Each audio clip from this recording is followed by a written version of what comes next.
It haunts me. I lay in bed at night and I think about the kids who are not in our program. That's Susan Ramirez, CEO and founder of National Angels. In this interview, you'll learn more about foster care in America, why it's broken and how we fix it. Under her leadership, National Angels has served thousands of children and families, setting the gold standard across the nation. I personally got involved with the Austin chapter and I'm so inspired by her leadership. In the spirit of holidays, and as something that we continually do, Bossbabe will be donating to National Angels $10,000 as a release of this video, and we really want to encourage, if it feels aligned, that you might consider donating. So if so, visit the links in the description. But I want you to get too close and too attached. I want your heart to break over these kids because it is the fuel, it is the passion to continue to overcome every barrier that you will be faced. Just those stories of one child, the impact and the ripple effects is so hard to measure. And no child should have to experience that, but we have the ability to change it from this point moving forward. The work you're doing is protecting babies, you know, the most vulnerable.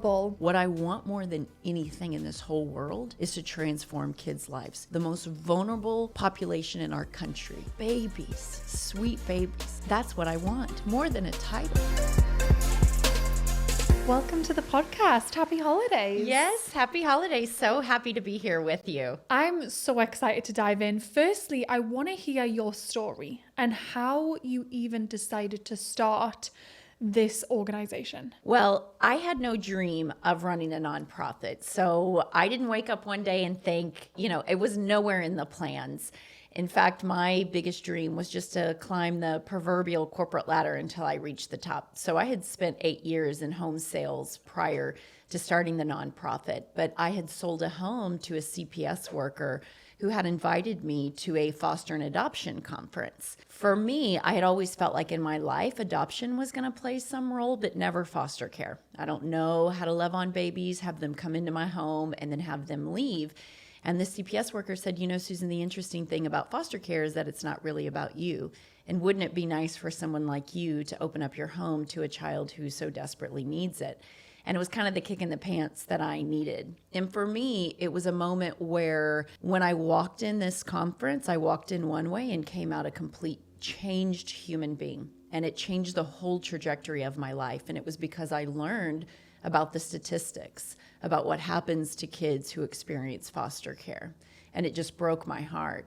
And it made the decision when I left this conference that I wanted to change the way that children was experiencing foster care, but wasn't doing that and had no intention of running a nonprofit, especially not a national nonprofit. But what I knew was that, what I believe is that every single child should have at least one healthy adult who knows the color of their eyes and the passions of their heart, and do everything to remove barriers so that they can reach their fullest potential.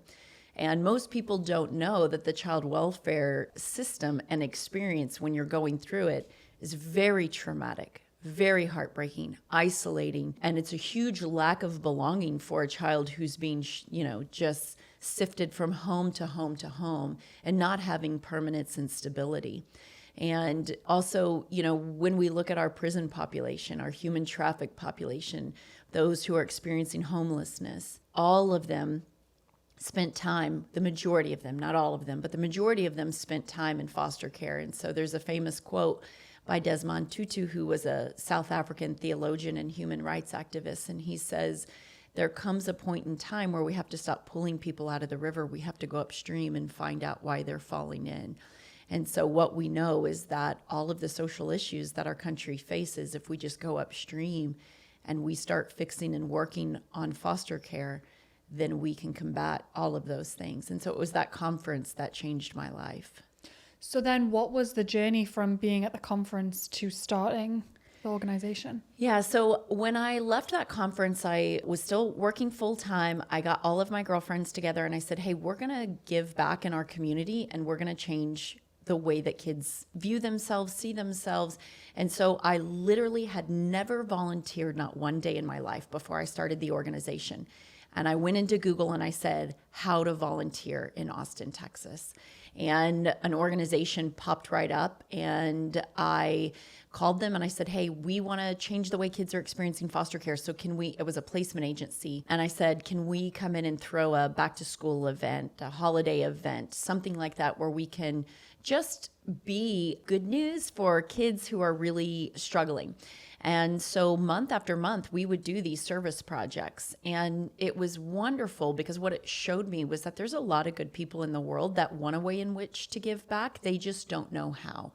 And I have always felt deeply committed to transparency and allowing people to play a role in fixing the system. And so for us, that's exactly what we did. We just went in and started loving on kids and families.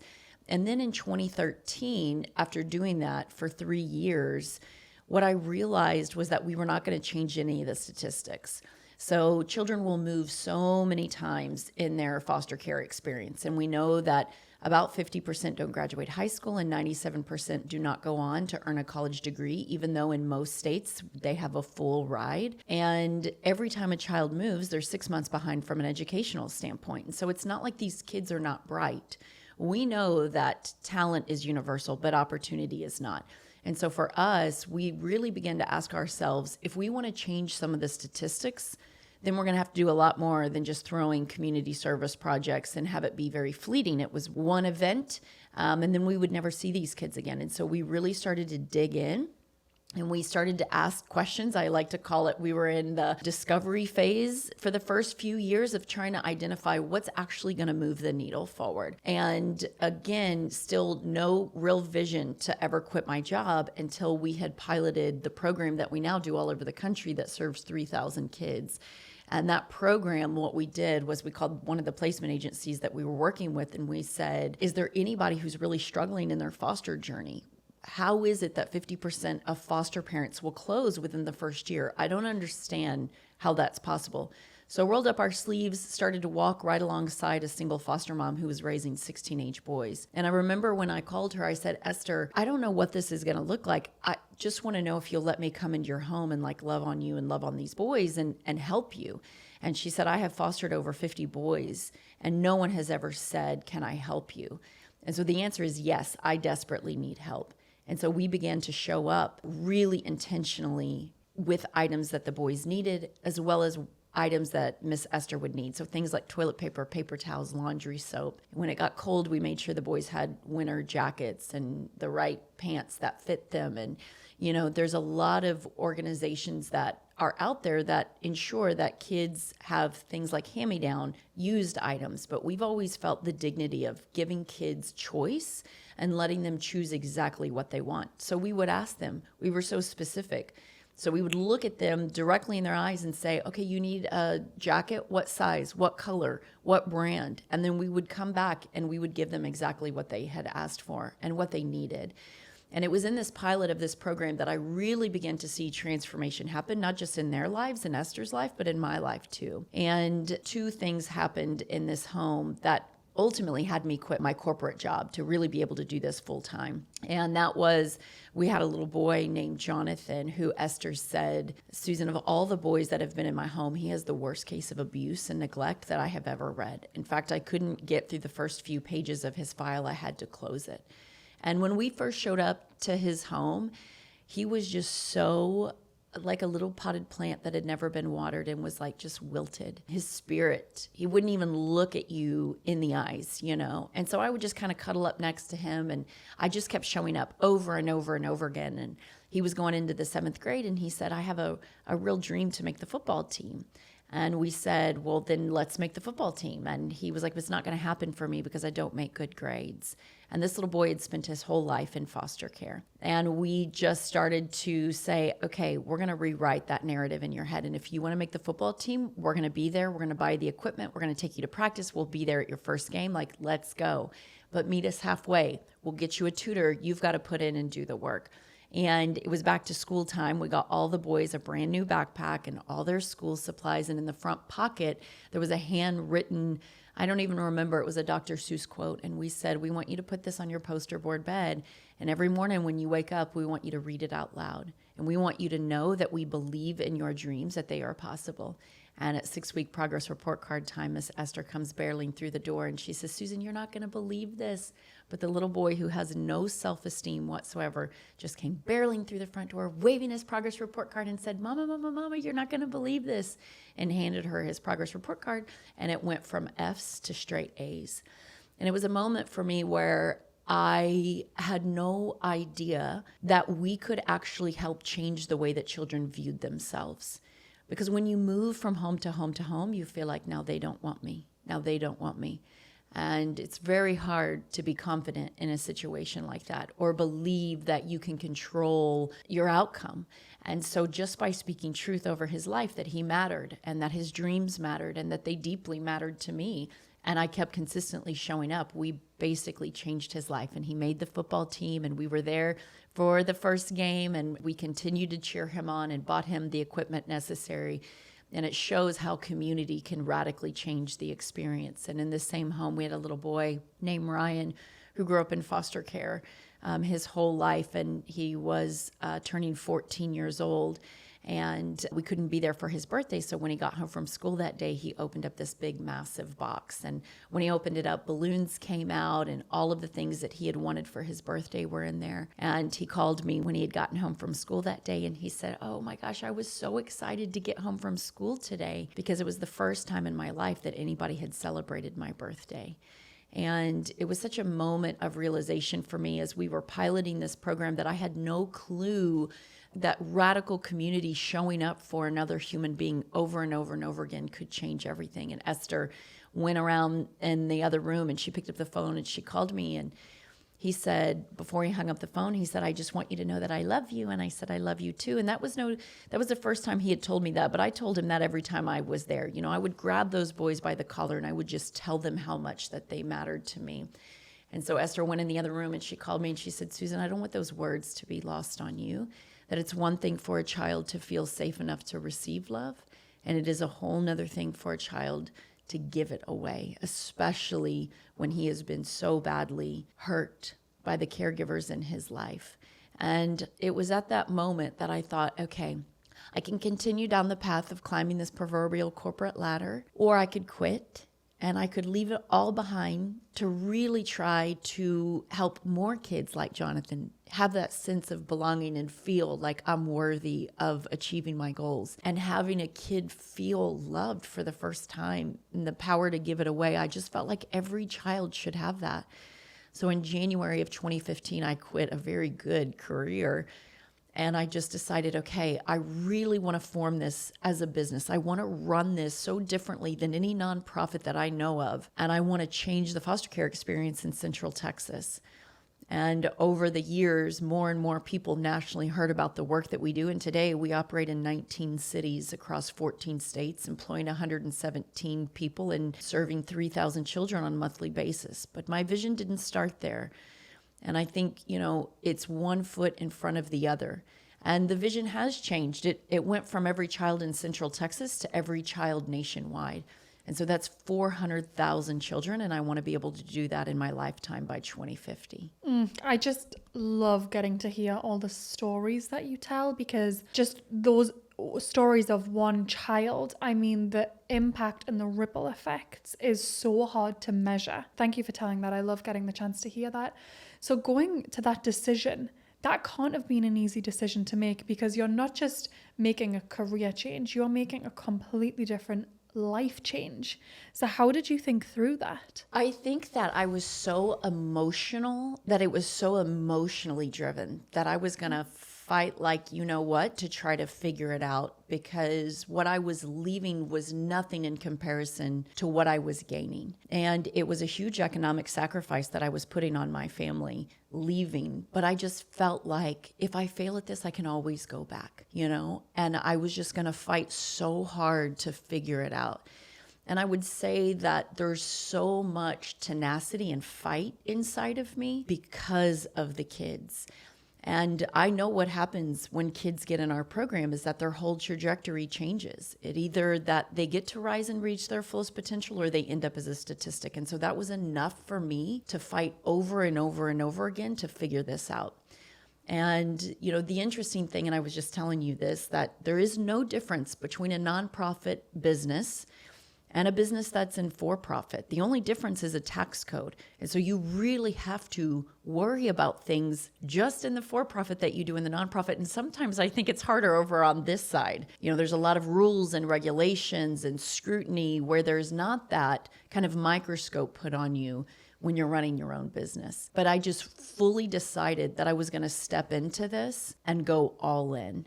And that first year was extremely difficult. But I will tell you, every single year, it has required me to be a little smarter, a little wiser, a little more strategic, a little more thoughtful. And in the beginning, you don't know what you don't know. Well, I'm 10 years into this full time now. And I think, I'm on the 10th year, and it is maybe harder than it has ever been because of the scale in which we're operating in. Oh, I mean, I don't even question it's harder on the nonprofit side, because at least on the profit side, you have the economic upside, right? And that can be a really great motivator. And on your side, like you say, making that economic sacrifice for your family, that can't have been an easy decision. Was that a family decision you all sat down and talked about? Yeah, I'm a person of faith and had believed that this was what God had intended for my life without a doubt. I mean, I don't ever question that. And I also know that God doesn't need me to do this work. So I really do believe it is the greatest honor of my life to get to do this work. But I went to my husband and I said, I believe that God is calling me to leave corporate America behind to step into this. And it just so happened that we had gone to church that Sunday, and the preacher was talking about when Jesus walked on water. And there was a moment in the Bible, this story where he walks out on the water, there's men in a boat. Peter's standing there and he says, "Who are you?" And he says, "It is I." And he says, "Well, then if it's you, tell me to come to you." And so Peter gets out of the boat and he too is standing on water. And he begins to take his eyes off Jesus, looking at these big waves, and he begins to sink. And Jesus grabs his hand and he says, "You have very little faith." And the preacher said at that moment, like, what is God calling you out of the boat to do, but you're too afraid? And maybe if you would just keep your eyes fixated on him, that you too could walk on water. And I left church that Sunday and I looked at my husband and I said, well, I'm pretty sure he was just saying, get on out of that boat and try to do it. And I feel like my faith has never been stronger in this journey, because you have to be so reliant on something so much bigger than yourself, and not make it about you, but what can be done through you when you are open to the possibilities. And have there ever been moments in this journey you've thought you couldn't do it anymore? Yes, absolutely. So we were at a place where we were growing pretty quickly in our business, and I would take nothing back in this, because I believe that failure is the greatest teacher for what can be success in the future. But we grew so rapidly that it almost felt like the business was controlling me. I was no longer controlling the business. The amount of magnitude and weight for scaling so quickly was so challenging. And I felt like, I don't know if I'm the right CEO to do this anymore. I also felt like I've always been really good with this body intelligence, being able to make a decision from my gut. But there was so much noise in my life, so many opinions and so many people, that I no longer could have that intuition. And the voices were becoming so loud that I was no longer an effective decision maker. And I felt like I could make good decisions and could make them from my gut and feel very aligned with what my decision-making process was. And all of a sudden I found myself, I don't feel like I'm confident in my ability to make decisions. And that was in 2021. And I had taken a little sabbatical. I had taken 3 weeks out of the office to really reflect and say, what I want more than anything in this whole world is to transform kids' lives. The most vulnerable population in our country. Babies, sweet babies, like that's what I want more than a title. And so I, in 2021, had taken 3 weeks out and I had gone to this thing in Sedona. It was called a soul adventure. And I had all my girlfriends over at my house and we were sitting on the back porch and I was like, my whole identity is wrapped up in this work, but I no longer feel like I'm the right one to lead. And so I took a soul adventure I had booked overnight. I was kind of had a meltdown at work. I shot off an email to some of our executive team that, when I look back, wasn't really proud of. I was angry about some decisions that were happening in our company. And I just said, this is not actually the leader that I want to be. I want to lead from a place of strength. I want to lead from a place of humility. And I was out of control in my leadership at that time. And I went to Sedona and I went on this 3-day soul adventure. It's actually called a soul adventure. And one-on-one with all these different practitioners for 3 days, hiking up these beautiful Red Rock Mountains. And it was at this time where I just felt like I woke up and I was like, I don't even know who I am. My hormones were so out of whack. I literally was 10 pounds heavier. I couldn't lose weight, and I had never really struggled with my weight. And I just woke up and was like, I don't even know who I am, what I'm doing. And I went to Sedona, and there was one practitioner that literally changed everything for me. This practitioner, we hiked up to the top of this mountain, and he was asking me questions all the way up there. We get there, our feet are hanging over the edge of the mountain, looking at this gorgeous landscape. And he gets out a piece of paper and he draws a line down the middle. And he says, Susan, I want you to write down 1 through 5 on the left and 1 through 5 on the right. And I want you to take a big circle at the top of the page. And I want you to write down all of the people who have raised you and impacted you. Write all the names down. And so mom, dad, 2 brothers, grandma. And he said, I want you to put all of them in a bag and I want you to shake them up. And all the beautiful good things about them, I want you to write down on the left-hand side of the paper. And so I was like, immediately thought of traits of my mom. And my mom had a horrific upbringing and completely changed generational cycles with one very hard upbringing to really being loving, generous, available, kind, all these beautiful traits of my mom on the left-hand side. And then on the right-hand side, the practitioner said, I want you to write down all the things that were really hard about your childhood. And I was like, well, I can't do that. And he was like, why? And I said, I deal with brokenness of children every single day. And I never had a dad that abused me or touched me. And I see this thing over and over and over again. I had a great dad, hardworking dad. And he was like, okay, well, let's talk about that. So your dad was a hard worker? I said, yeah, I worked 2 and 3 jobs. And he goes, oh, okay. So was he available to you? And I was like, well, I guess now that you say it that way, no, maybe not. And if you had a question that you needed to ask him or go to him, could you? Or were you dismissed? And so it was like this unraveling of all these things.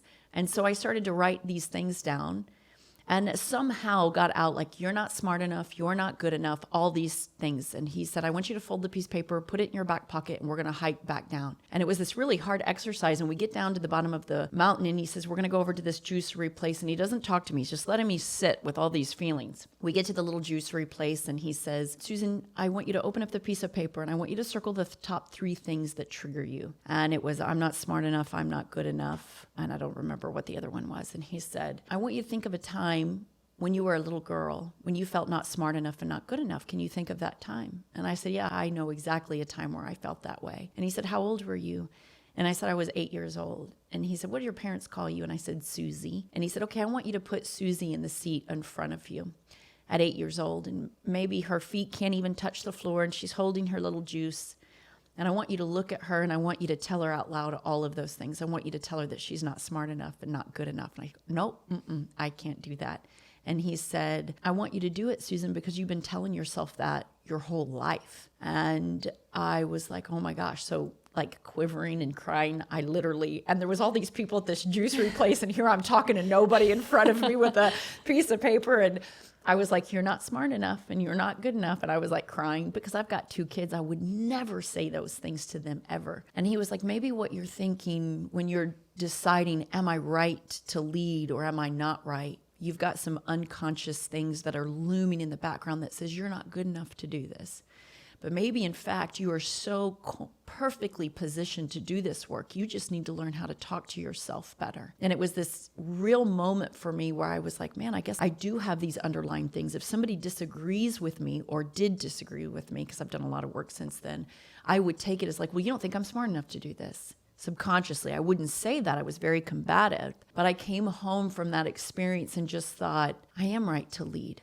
I've got the right passion, the right heart. I am equipped to do this work. And so I left that Sedona trip and just felt like I'm going to give it another go, but I'm going to do it from the healthiest, most balanced version of myself, and came home and made some radical changes in my leadership and to the team around me, setting some really good boundaries. And I think that experience really changed how I led. Thank you for sharing that.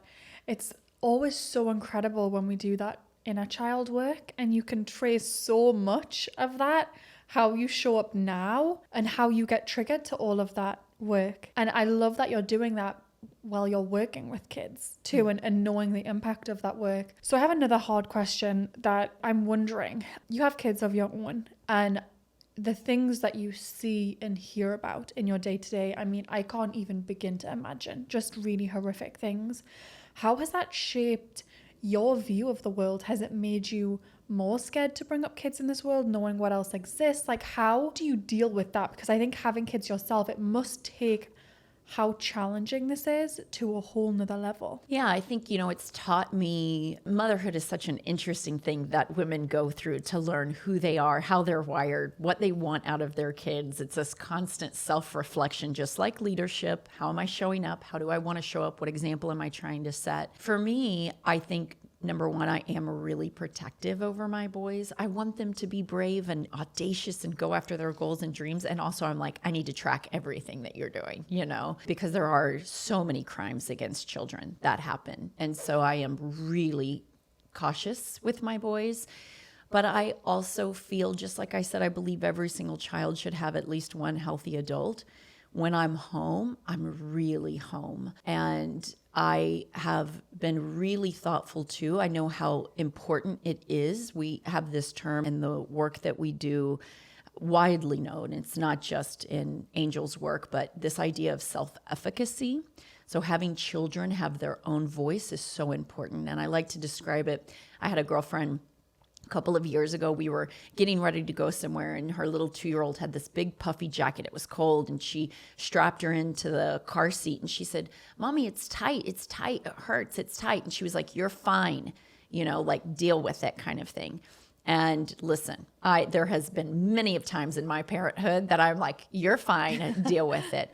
But as I was talking to her, I said, it really intentional parenting, and I don't give parenting advice, and this is not one, but I was telling her, I said, hey, to build a little girl's self-efficacy is so important. So a way that we could have responded in that situation is to say, hey, the reason why it's so tight is because it's safety. Put your finger in there. Teach her, show her, it has to be like this, because if we get into a car accident, this is going to save your life.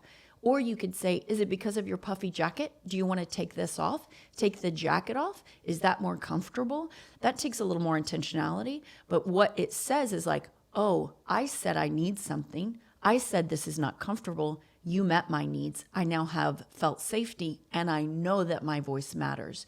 And we have to be really conscious about how we talk to our daughters as well as sons, that your voice matters always.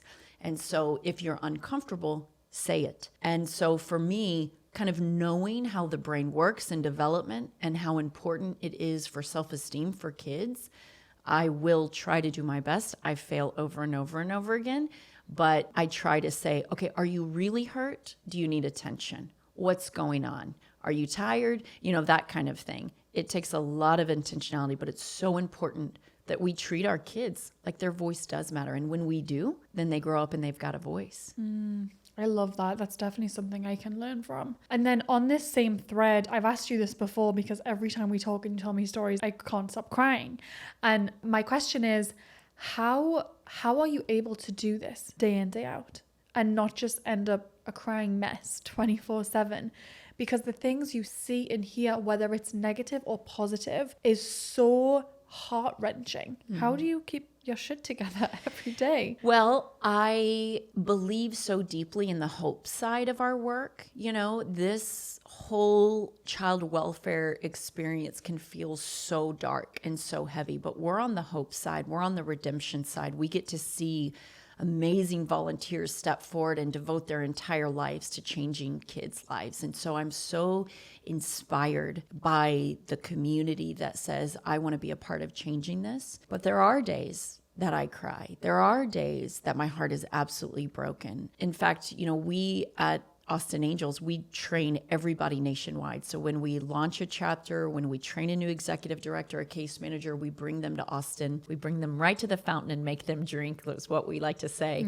we talk about our mission, our vision, our values, our North Star, all these things. And at the very end of my training last week, one of our new case managers said, if you could give me any piece of advice, what would it be? And I said, well, I know you've got your master's in social work. And I know the social work world says don't get too close, don't get too attached. But I want you to get too close and too attached. I want your heart to break over these kids because it is the fuel, it is the passion, it's like the shot in the arm. It's what inoculates you to continue to overcome every barrier that you will be faced. And we have to go after these kids with so much tenacity that nothing will stand in our way to heal a broken heart. And that sometimes means your heart gets broken. And I told a story about how a couple of years ago, I have this vintage pink couch in my office. It was my grandma's. And the team at the time, we were small, but the whole team was sitting on the couch and sitting all on the floor. And all of us were in tears over a story that we had heard. And I won't share it because you'll lose your food over it. It's just heartbreaking. But we all sat there together and we just cried over the heartbreak. And then I said, now we're going to get to work. And no child should have to experience that, but we have the ability to change it from this point moving forward. And so I would say that this work absolutely haunts me. It haunts me. I lay in bed at night and I think about the kids who are not in our program, you know? Oh.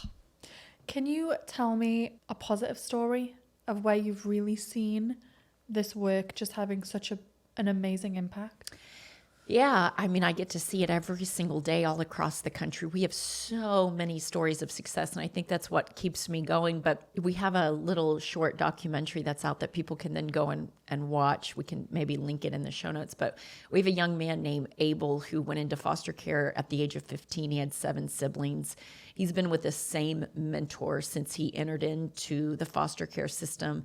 And his life has been radically transformed by his mentor, this young guy who just decided after he graduated college that he wanted to transform somebody else's life. And his life has been transformed because of it. But Abel is finishing up his sophomore year. And this year, back in February, the Austin Marathon was happening. And it was so special for us because that's what him and his mentor would do. Connor and Abel would run together. And so it was the marathon. And he was taking a Greyhound bus from San Antonio to Austin to come and see his siblings.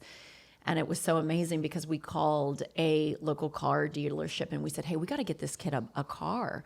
He is spending 3 hours on a bus back and forth to see his younger siblings. He's an incredibly bright, gifted, kind, gentle, just one of the most incredible young people. Can we get him a car? Certainly there's like something like you have on the used lot. And she said, we'll get him a brand new car.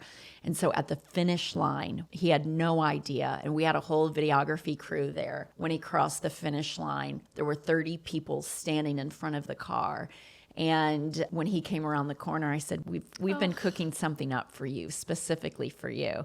And we all had these confetti cannons, and it was like he was standing there, and the owner of the car dealership from City Limits Subaru had come up, and she said, hey, we heard about your story, and we want to be a part of helping to change it. And this, like, the sea of people moved, and there was a brand new 2024 Subaru Impreza, and we got to hand him the keys to his car. And I mean, it's just incredible because over the summer, he got to drive himself to the Carolinas to do an internship. And his big dream is to come back and work for us one day. And I believe it will happen. And we just have so many stories of hope and resilience and kids rising to their fullest potential. We have another young girl named Barbara who was never adopted, who had something like, 27 different homes, lived in a residential treatment center her last few years, which is a cold, sterile, clinical, really harsh place for kids. What is that? So residential treatment centers are what feels like a prison, basically. So very cold, very sterile, harsh, not warm, not a family, but many, many kids live in these. This is where a lot of our older kids end up in. And she is right now a freshman at Texas State, overcoming every single odd that has been against her. We have stories of women and men who have decided to step into fostering and because of the radical support have continued to foster multiple children. And we've got data and research on our programs. I'm very passionate about the data that we are actually transforming.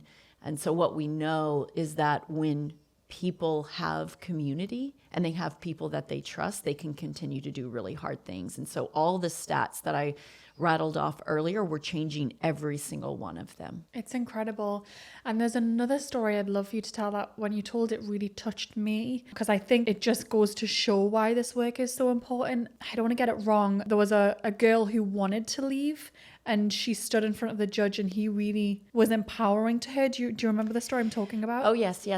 So we have a youth that was emancipated, which means aging out of the foster care system at 17 years old. And she stood in front of the judge and the judge said to her, I don't know what it is about you, but there's something really special about you. And I just believe that you're going to grow up and do great things. And she said it was the first time in her life that anybody had said something nice to her, that she had never had words spoken over her before. And she left that conference and ended up creating another foster care agency because that judge spoke into her. So this was a story that didn't come out of our program, but I believe we've probably talked about that. And it's the power of words. You never underestimate how just your simple words can be so much comfort to somebody. You know, there's all these studies that are done that say, if you're standing at the bottom of a mountain and you're looking straight up, you think, I can't scale that mountain. But the sheer presence of somebody close to you, within 100 feet, even with their back turned to you, you look at the mountain and you think, I think I could scale this. But the more that they turn around and start walking towards you, you have a probability that says, actually, I can scale this mountain. I am going to scale this mountain. And it's this idea that we can do really hard things in life when we do them with other people. And there's almost nothing that we can't overcome when we do things together. And so community is one of our core values. And we believe that every single statistic can be rewritten with human connection and relationships. And we believe that relationships change everything. Yeah, and I love how relationships are so core to what you do and how intentional you are when kids are coming into the events that you throw, the way that you speak to them and just have them know that someone else believes in them. I just think it's beautiful, the work you do. So for someone who is listening who feels really touched by this and wants to help in some kind of way, can you lay out all the different options that someone would have? Yes. So the first thing I would tell somebody to do is go to nationalangels.org and find a chapter nearest you. So we operate in 19 cities across 14 states. And I would tell you that if there is not a chapter nearest you, but there's been a real tingling in your heart, something that's going, maybe I want to start a chapter. You can also find out information on how to do that at nationalangels.org. But the best way to support us always is by financial contribution. So we have a program called the Angel Alliance, and you could sign up at $25 a month, and that helps us pull kids off of our wait list and into our program. And so earlier I said we're serving 3,000 children on a monthly basis, and that is incredible. But when you hear that there are 400,000 children, there's this big gap between where we are today and where we need to be. And that's going to take a lot of financial resources to do that. In fact, in the next 5 years, our goal is to raise $32 million so we can triple our impact and scale by opening up 32 additional regional chapters. So I would say we're also on all the social channels. You can find us there. And I would also say sign up for our newsletter because we do a lot of one-off volunteer opportunities. So it's like, you talked about the events. We do an annual back to school event. We do an annual Christmas event. There's things all year long that we're like, hey, we need some volunteers to come and help us do this. We also have a gala on March 1st. That is a really magical event where you get to hear from kids and families straight impact.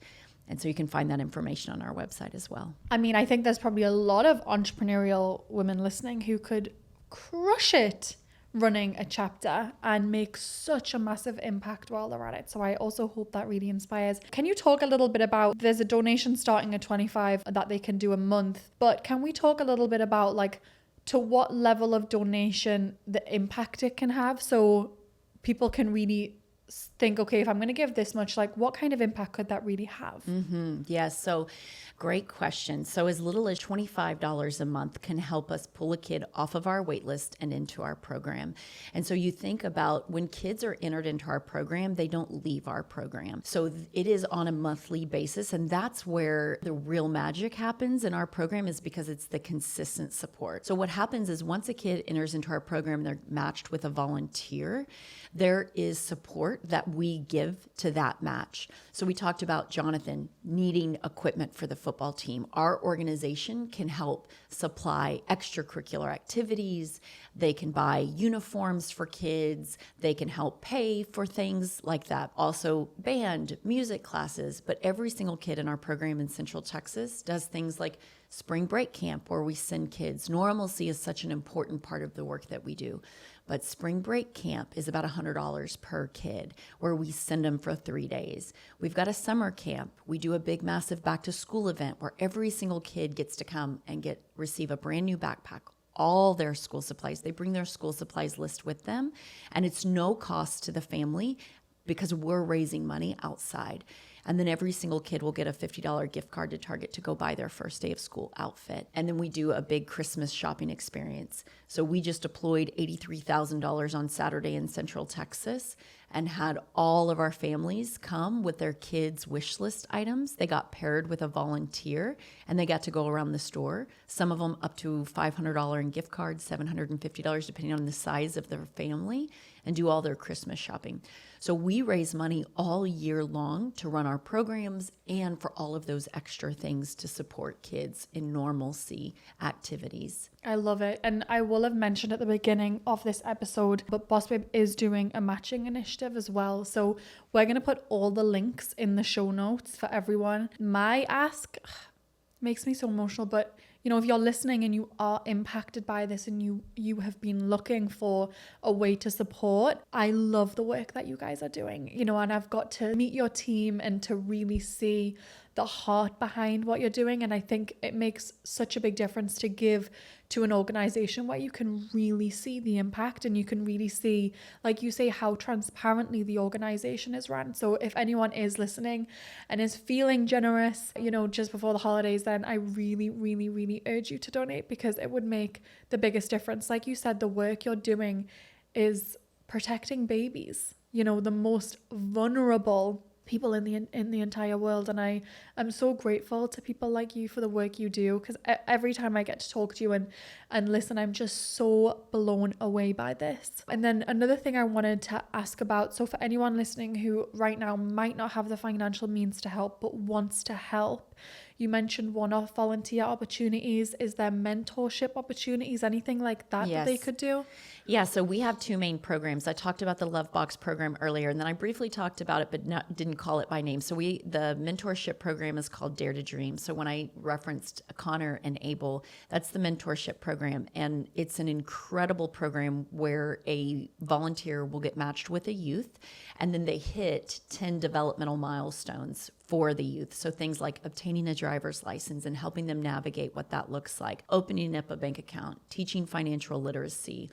Also in Central Texas, we do these 2 classes where kids in our Dare to Dream program, we have an entrepreneur workshop program that we've talked about before, where we're teaching those type of skills to young people, as well as a leadership academy. In January, we're doing this big vision board thing. So every time somebody donates, it helps us to provide those kind of opportunities. But yes, mentorship is not, you don't have to have money to walk alongside a child or a youth. And what I love about our Dare to Dream program is that it's really about empowering the youth, not doing it for them, but empowering them. So an example of that would look like, okay, you need to get your driver's license. Then I'm going to come and sit next to you. I'm going to open up the laptop. You don't know where to go or how to do it. I'm going to let you sit in the driver's seat, and I'm going to tell you to go into Google on how to get a driver's license. And then I'm going to make you do the mouse and navigate and figure out all the things.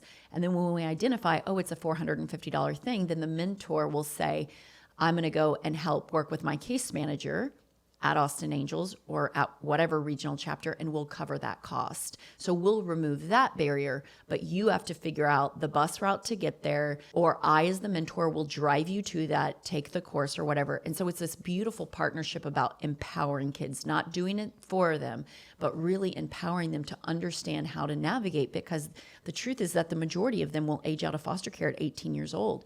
They need to be fully prepared for adulthood, and our Dare to Dream program ensures that they are. Incredible. And then for anyone listening who has a big platform where you feel like you could be sharing that your content, you know, having interviews like this, I also think that could be such an amazing way of getting the word out there and really amplifying the content that you have. So maybe it's sharing the documentary that you mentioned, or heading to their Instagram page and seeing what initiatives are they running to raise money for the holiday season and sharing something like that. We would be so honored for that. Can you share the social links and the website again? And we'll put everything in the show notes as well. Yep. Nationalangels.org is our website where you can find us. AustinAngels.com if you're local in Central Texas. And then it's at National Angels is Instagram. Incredible. And one last question I have before you leave. If you could go back to Susan 10 years ago, embarking on this journey, what advice would you give her, knowing all that you know now? I think I would just tell her, like, I'm so proud of you for not giving up, and just keep going, because it's worth it. It's hard, but it's so worth it. Incredible. Well, thank you so much for being here and for everything that you do. Thank you.